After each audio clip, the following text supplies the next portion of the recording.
that suggests that the reason that the employer gave was pretextual. But of course, that would be going on to talk about step 2 in a way that really is a little bit outside the scope of this case, right?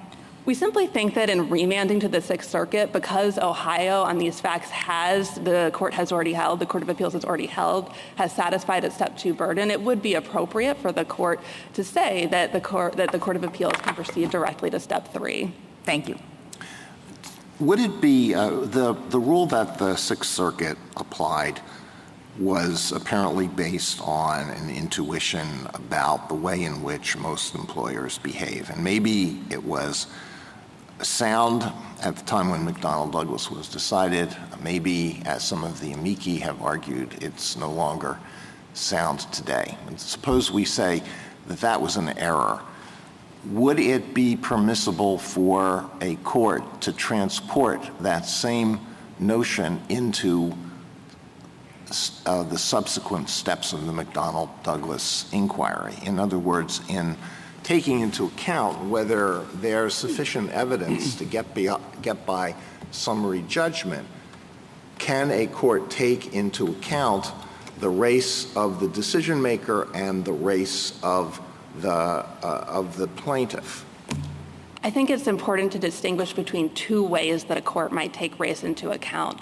The first is the way that the Sixth Circuit did, which is tell me your race and I will tell you how much evidence you need to produce, or I'll apply in a different standard. That would be wrong at any stage in the proceeding. Okay. That's not to say that race is irrelevant in a race discrimination case or that sex is irrelevant in a sex discrimination case. And I think it's helpful to understand how that type of evidence comes in practice. In our experience litigating these cases, it typically takes 2 forms. First, a plaintiff can introduce evidence that their employer has a history of discriminating against their particular group, be it a discriminatory pattern of hiring or firing, or a history of derogatory comments directed at a particular group. Second, courts can consider a plaintiff's identity to help them draw inferences from the evidence in the record. So comments that look neutral in a vacuum might take on a different valence when directed at a certain group. And just to give you an example of what that means, in Price Waterhouse, this court had no trouble understanding that when a male supervisor tells a female subordinate that her chances at promotion would be better if she wore makeup, wore jewelry, was less aggressive, that comment invokes sex stereotypes. Whereas if an employer told a female subordinate, meet your deadlines, common sense would tell us that's not sex-based, absent some other evidence to suggest it is, like the employer doesn't enforce deadlines for male colleagues. So, of course, the court can consider that type of context and common sense inferences. What a court can't do is what the Sixth Circuit did here, which is draw inferences solely from the identity of the plaintiff and the court's own judgment, independent of any evidence in the record about how frequently that group may or may not experience discrimination. Thank you, counsel. Is a protected characteristic on the part of the decision maker alone enough to establish a prima facie case? No, we don't think so, Chief Justice, and that hits at an oddity about the Sixth Circuit's opinion, is that it suggests that evidence that wouldn't be enough to make out a prima facie case suddenly would be if you change the identity of the decision maker. But because the prima facie case is hitched to step 2 and looks to what would happen if an employer couldn't come forward with any explanation, we think that whether or not the decision maker was of a particular identity or not, if they can't come up with any non-discriminatory reason for their actions, that alone is a strong signal of discrimination. Thank you. Justice Thomas? Justice Alito? Well, I want to follow up on the point that you were answering previously. So I do think it's an important point. When you say that some of what the Sixth Circuit appeared to be concerned about can be considered at a later stage of the McDonnell Douglas process, that does not mean that the stereotypes based solely on the decision maker's race and the plaintiff's race are permissible. That's right. The court always needs to look at the evidence in the record before them, and we think that when the court is confronted with particular facts about a particular employer, of course that's appropriate to consider. And the fact that a plaintiff was a member of a group that this employer has historically discriminated against, of course, can be relevant, and we wouldn't want the court to suggest otherwise in an opinion. Likewise, as we said in note 1 of our brief, this case doesn't have to do with the prima facie case in a pattern or practice case, where, of course, whether the employer usually discriminates is exactly the point. But the court should not, based on its own independent sense of which group experiences more discrimination or not, draw its own conclusions absent. Okay, so this is not a pattern and practice case, and yet you say that it would be permissible for a court at a later stage of the McDonnell Douglas process to take into account the employer's hiring patterns. Yeah, so what would that mean here? Suppose that the plaintiff said, look, they discriminated against me because I'm heterosexual, and here are 5 other instances where they did the same thing. Is that going to come in? Or is the court going to have mini trials or mini summary judgment proceedings on all of these other alleged instances? I think there are 2 types of historical evidence about an employer's hiring or firing patterns that might come in. The first is statistical evidence of the sort that the court in McDonnell Douglas said may be relevant at step 3 of the litigation. The second is any comparator evidence. So if a plaintiff can point to 5 similarly situated individuals of a different protected group that the employer treated differently, that would be relevant. Justice Sotomayor?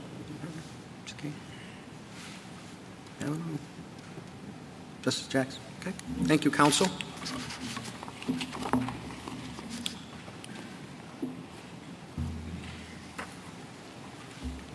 Mr. Geiser? Mr. Chief Justice, and may it please the court, Ohio agrees it is wrong to hold some litigants to a higher standard because of their protected characteristics. But that is not what happened in this case. When Governor DeWine took office in January 2019 and appointed a new cabinet-level director of the Ohio Department of Youth Services, the state's juvenile correction system, petitioner was an unclassified civil servant, effectively an at-will political appointee. She claims the department took 2 adverse actions against her in the first 5 months of the administration, denying her a promotion and demoting her because of her sexual orientation. But after discovery, she could not establish that anybody was motivated by sexual orientation or even knew her sexual orientation, nor the orientation of the unclassified political appointees, Ms. Frierson and Mr. Stoj-Sevljevic, that she points to as comparators. In other words, she failed to make out a prima facie case under the first step of McDonnell Douglas that should apply to every Title VII plaintiff. She didn't provide evidence that, to quote Fernco, if otherwise unexplained, raises an inference of discrimination. Whether that evidentiary standard is framed as background circumstances, as in Parker, or circumstances which give rise to an inference of unlawful discrimination, as in Burdine, this court has said a prima facie case under Title VII must be complete enough for the court to enter judgment for the plaintiff before the burden shifts to the employer. Because the best reading of the Sixth Circuit judgment applies that standard, this court should affirm. If this court nevertheless holds petitioner made out a prima facie case on these facts, then McDonnell Douglas has effectively 2 prongs, and the court will have made Title VII that unusual statute that presumes liability for employers and swallows what remains of at-will employment. I welcome the court's questions. Do you think the Sixth Circuit's opinion is consistent with your argument here? I think, Justice Thomas, that's the best way to read what the Sixth Circuit was doing.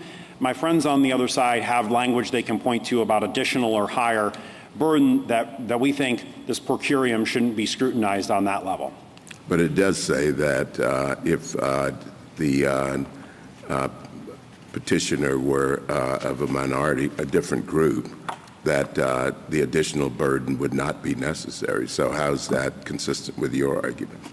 Well, I think that what the court was doing was saying just going through the 4 elements that what McDonald calls the sample pattern of proof wasn't enough in this particular case because there wasn't any evidence that raised an inference of discrimination merely from those bare 4 facts. So do you think the concurrence got it wrong, too? Well, with great respect for Judge Kethledge, we think that he latched on to what Ms. Ames had said about the relative qualifications, and so Ohio sees it differently from Judge Kethledge. Mr. Geiser, I mean, you can say, well, there's language. I mean, I think that that's the absolutely critical language in this opinion. Because Ames is heterosexual, she must make a showing in addition to the usual ones for establishing a prima facie case.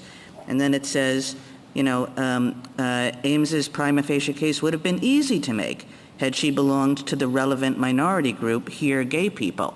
So, I mean, this is what the court did. Well, and we can't retreat from what the court here said, but we think the best way to construe that language is consistent. But nevertheless, I think the best way to construe that language is like as the language says. Well, Justice Kagan, yes, the court said what it said.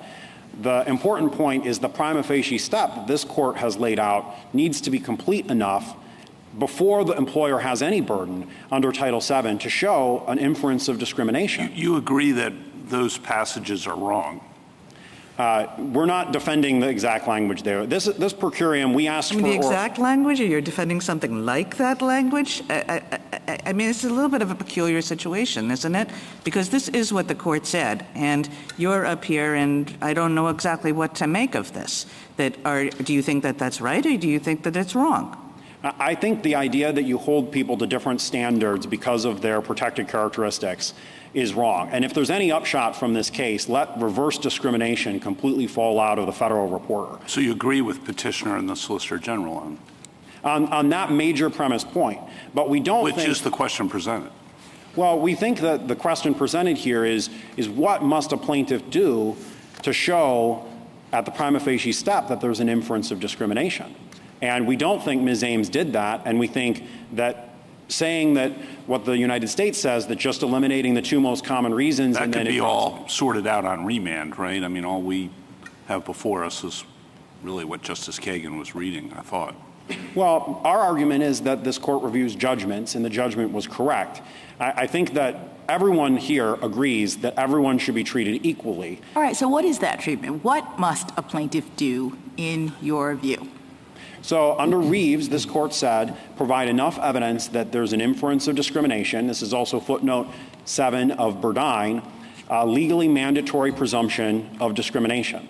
And then the court said do we not have the steps anymore within, that he was a member of a protected class, that he suffered an adverse employment action, that he was qualified and was replaced by someone else? Is that not how you conceive of this, as like the statement? You seem to be suggesting that evidence has to come in at this very first stage, and you have to really establish that you have been discriminated against. And I had not understood the first stage to be that onerous. Well, we don't think it's onerous, but this is its summary judgment. This is after complete discovery, document production. Here, I think we had 6 depositions under oath. If you can't show any evidence that the employer was motivated by a protected characteristic when they took the adverse action, and certainly if you can't show an adverse action at all, that's not enough to create any burden of production for the employer. And that sample pattern of proof, the 4 elements that McDonnell Douglas lays out, courts have adapted that under this court's guidance. So in Swierkiewicz versus Surima, this court said, before discovery has unearthed relevant facts and evidence, it may be difficult to define the precise formulation of the required prima facie case in a particular case. And so what those 4 elements happen to be, this court has directed lower courts to never treat them as an exclusive or... I understand, but I guess, what's happening is that we have a burden-shifting test that we have indicated on several occasions is sort of graduated in terms of how you get to the ultimate question. And I thought that what was necessary to shift the burden to the employer to come up with the reason or explain what was not supposed to be all the evidence that you have related to discrimination, that it was just enough that you say things or have enough evidence that establish an inference, that you could, more likely than not, and then the burden shifts and the employer really has to explain what's going on here. Well, I agree with your characterization, Justice Jackson, and that's what this court said in Reeves. where the court made clear that if you have enough evidence at the prima facie stage that you could, looking alone at that, grant judgment for the plaintiff, then the employer has a burden. So what was the Mr. failing? Oh, sorry, go ahead. I just wanted to clarify what you were saying to Justice Kagan and Justice Kavanaugh. Do you agree that if the law in the Sixth Circuit is, as Judge Kethledge's opinion describes it, that it's wrong? I think that if that were an accurate characterization, yes. So this whole dispute then is really just about how we interpret what the Sixth Circuit said? No, I don't think that's alone what's at issue, Justice Barrett. I think, the case that we cite, I think, is a better description. This per curiam opinion, we asked the department for oral argument, and my friends on the other side, too, asked for oral argument. The court just came out with this decision 2 weeks or 2 months after the So it might have been sloppy, maybe it wasn't stated well, but you agree that if it means what it says, what Justice Kagan read to you, or if Judge Kethledge's understanding was correct, you agree that that's wrong?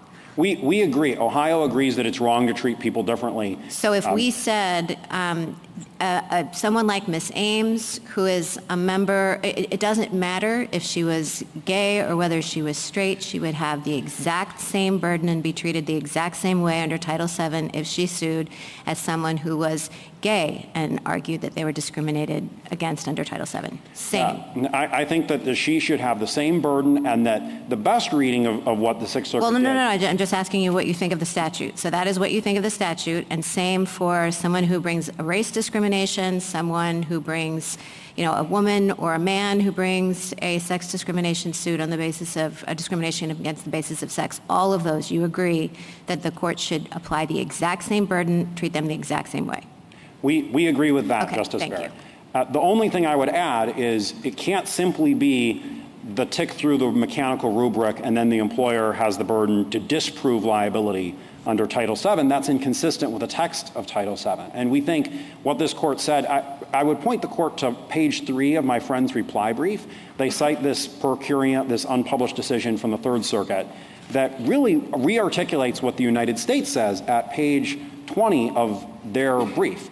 And what they say at the top of page 20 is that the fourth element of the prima facie case should just be circumstances which give rise to an inference of discrimination. If that's the rubric that this court says it should apply in every case, then I think Ms. Ames hasn't made out a prima facie case. So you're not worried about, you are not concerned, you're on the same page as your friends on the other side when it comes to the central question of how we should interpret Title VII. Your concern is that we'll say something more about what kind of evidence any plaintiff has to show, no matter what group they belong to. Yes, But if we didn't say that, you would be satisfied with an opinion that just said everyone's treated the same under Title VII.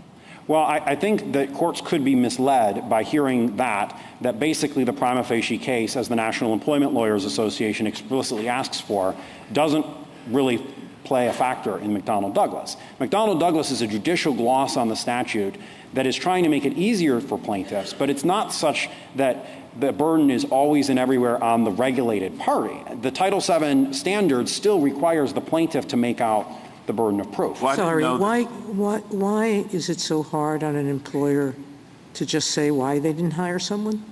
Well, I mean, you're making it sound as if by making out a prima facie case, it's unfair to the employer to say, you didn't hire them, explain why. Well, two responses. They don't have to prove the why.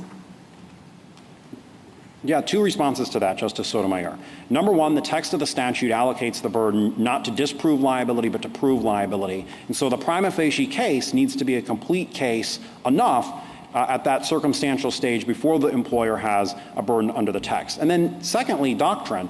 This court has said that that case needs to be enough to create a legally mandatory inference of discrimination. But you seem to be putting this on its head.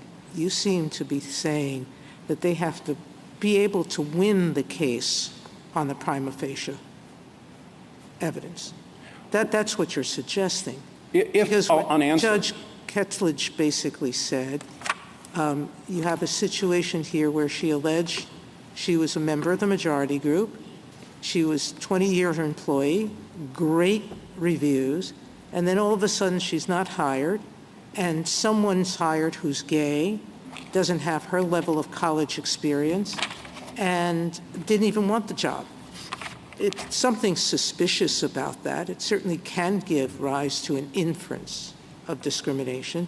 Now, whether those facts are enough to make out that the employer's proffered reason is pretextual or pretextual in some way, the court hasn't gotten to that yet. Well, so Justice Sotomayor, I think the really crucial fact here is every circuit, and we point this out in our bio, every circuit has said that if the employer isn't even aware of the protected trait, it's not possible to infer that they were motivated by that protected trait.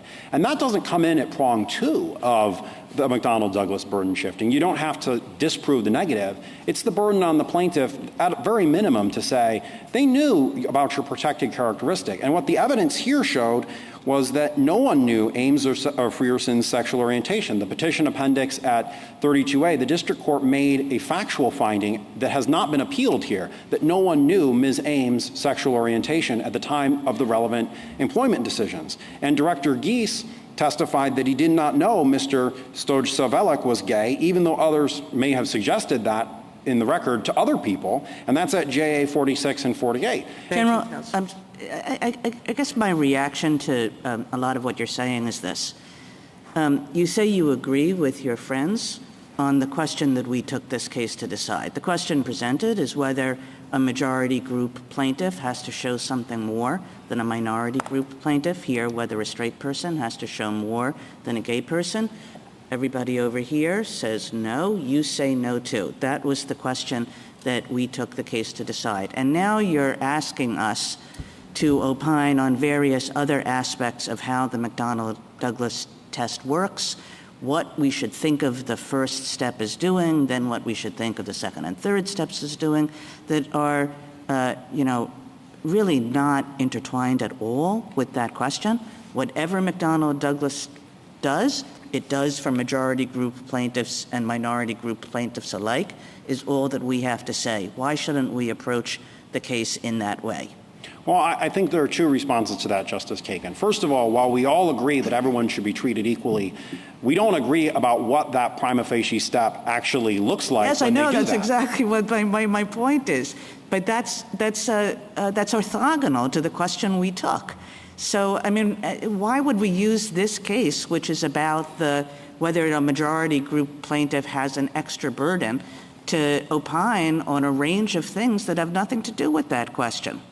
Well, so what the Sixth Circuit did here, this is my second reason, Justice Kagan, if the first one doesn't satisfy you, is exactly what we think every court should do. Ask for enough evidence to raise an inference of discrimination. And simply going through those 4 prongs, copy-pasting McDonnell Douglas with subbing out racial minority for any particular protected group doesn't do that. It doesn't satisfy what this court said in Reeves and Burdine in footnote 6 and 7.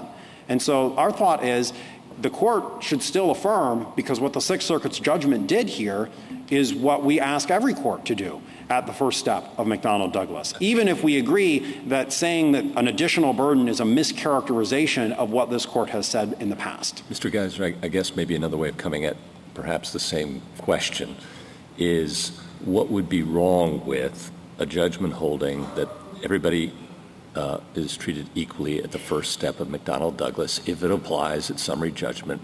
We've never so held, but let's assume. And that you would then on remand be able to argue about what that 4th prong of the first prong of McDonnell Douglas means for everybody. What's enough circumstances to give rise to an inference of discrimination?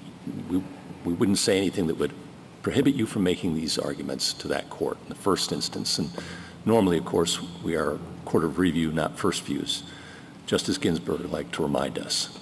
Well, Justice Ginsburg was very wise, Justice Gorsuch, and we don't want to make assumptions either way. I think that the court should still affirm. I'm defending the judgment on behalf of my client. But if the court is going to say anything about what that first prong happens to mean. I'm positing a circumstance where we don't.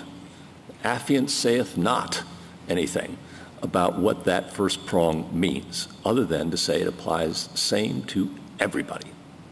Well, we agree that the court should say that at the very, very minimum. But we're in radical agreement today on that, it seems to me. The counsel before us seem to be in total agreement. And then, if your argument is, as applied to everybody, she fails on the 4th prong of the first prong of McDonnell Douglas, perhaps a court should take a look at that before we do. What would be wrong with that? Well, I think there's something in between those two levels of abstraction, Justice Gorsuch. We agree on that first level, and we think that the court can avoid that sort of third level down. But the second level here... Boy, I'm lost. We have 4 prongs and 3 prongs and 4 levels. Just what's wrong with the opinion I outlined to you? Well, I think a lot of courts are going to get the misimpression that that first prong of the prima facie case, that McDonnell Douglas step 1, if it applies equally to everyone, and the court saith nothing further about that, that it just means the burden is on the employer to produce evidence. No, why would that be? We would say, I mean, you, as the government points out, everybody points out, you've got to show you're a member of a protected class, 1. 2, who's qualified for the relevant position. 3, was subject to an adverse employment action. And 4, and this seems to be where the dispute is, was taken under circumstances which give rise to an unlawful discrimination. And you say that's not met because the relevant decision makers didn't know the plaintiff's sexual orientation. Interesting argument. Not presented here. Let a lower court pass on it first. Why wouldn't that be a wise course for this court to follow? I think it would be wise if the court adopted the 4 prongs read just as you read them, Justice Gorsuch. And if the court doesn't want to say anything more about that, we still think the court can affirm, but if the court is going to make sure to say what is at the top of page 20, I think that would be good guidance for this court to give. Well, I thought this is not what I think we should do, but I'm just going to throw it out there, which is if we talk about McDonnell Douglas, I thought once the employer stated a reason, the whole thing kind of drops out. And then, as Justice Gorsuch says, you're just figuring out was it based on the stated reason or was it based on a prohibited characteristic? Well, I think there are 2 issues with that. Number 1, if you have a case like this one where the employer has good evidence that they didn't even know the relevant protected characteristic, the employer shouldn't have to say, if I want to make that argument, I also have to forego providing a legitimate reason if I want to be able to win on that first fundamental threshold. So under the Brady opinion in the D.C. Circuit, I think there's a really good argument that McDonnell Douglas no longer applies. This court has already said it in Aiken at trial, and it doesn't apply because this court said it in Surema at motion to dismiss. What does it do in summary judgment? I still think there needs to be room for the employer to proffer a good reason and use that as an alternative grounds for, and the plaintiff didn't even meet their prima facie case. In other words, the employer shouldn't be forced to choose one of those 2 possible litigations. We fired the person because of X, and we didn't even know they were, whatever the characteristic is. Well, I think...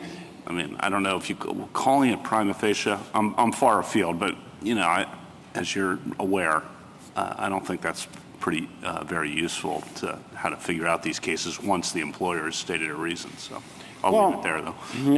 I think the court should allow employers to be able to make that alternative argument. They didn't make a prima facie case, and we have a good reason, and either is a grounds on which... Well, I think I agree with that, but they're both arguments for why it wasn't discriminatory.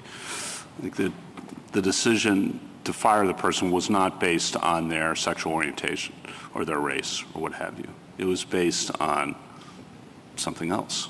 Well, I think they both do go to the ultimate question, Justice Kavanaugh. I do think, though, that one is a very negative shield sort of argument and the other is an affirmative sword sort of argument. And the prima facie case is there to capture, was there enough evidence to show a sort of freezing time in place with no answer at all from the employer that Title VII elements could be met, that there could be an inference of discrimination at the first step. And I don't think the court should retreat from any of those statements that it's made from Burdine to Fernco to Reeves. Okay, thank you. Thank you, counsel. Anything further? No? Thank you. Rebuttal, Mr. Wang? Thank you, Mr. Chief Justice. I'll be very brief.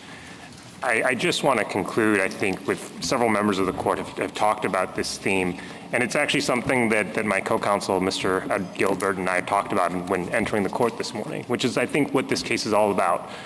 And those are the 4 words on the side of this building: equal justice under law. Equal justice under law.